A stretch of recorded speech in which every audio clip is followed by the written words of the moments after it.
Of course you must. I think if you don't, you're being facetious. You'll have to.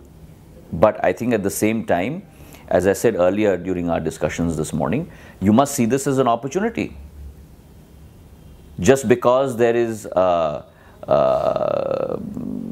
big bear in the ring doesn't mean, time changes everything.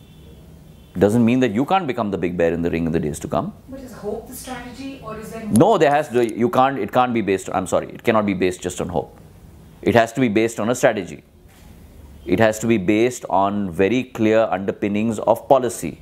It has to be based on a new vision for India, not a new vision for a new India, which these people are talking about. I believe that if you craft a vision for a new vision for a new India, you're losing out on our 5,000-year-old history, something that I believe that we should be proud about.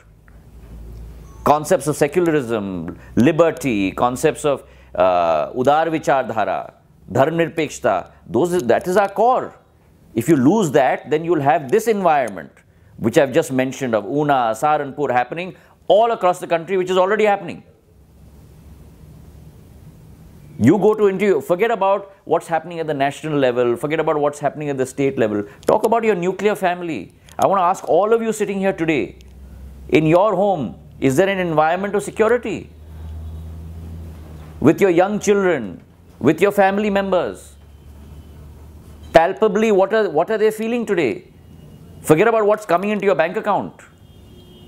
Because money can't make only the world go round and make you feel safe and secure. That is the environment that we are fighting against. And I think that is the vision that needs to be crafted. Along with, as I mentioned when I was beginning, that has to be your bedrock, your underpinning. Along with that, the pillars of economic progress. For agriculture, for MSME, for industry, for employment. You have to identify areas of core competence for our country and build on those areas of core competence. Every country across the world is doing that. And that's the only way that you will rise on the international stage. Today, if you look at foreign policy, for not only Pakistan and China, across the board, your relationship with Nepal, your whole neighborhood region, your relationship with Sri Lanka, your relationship with Maldives, your relationship with Singapore and Thailand, all in tatters. The much touted Indo-US nuclear deal which we brought to base today is completely in the background. So what are your achievements?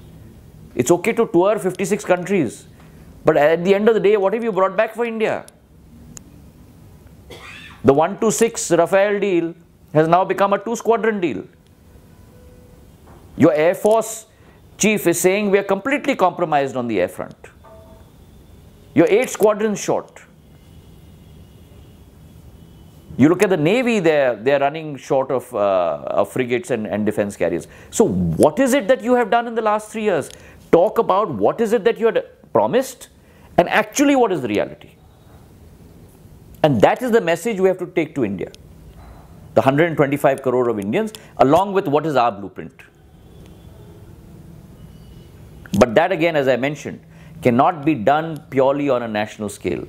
It has to also come bottom up. That means you have to connect all the way down to the grassroots workers.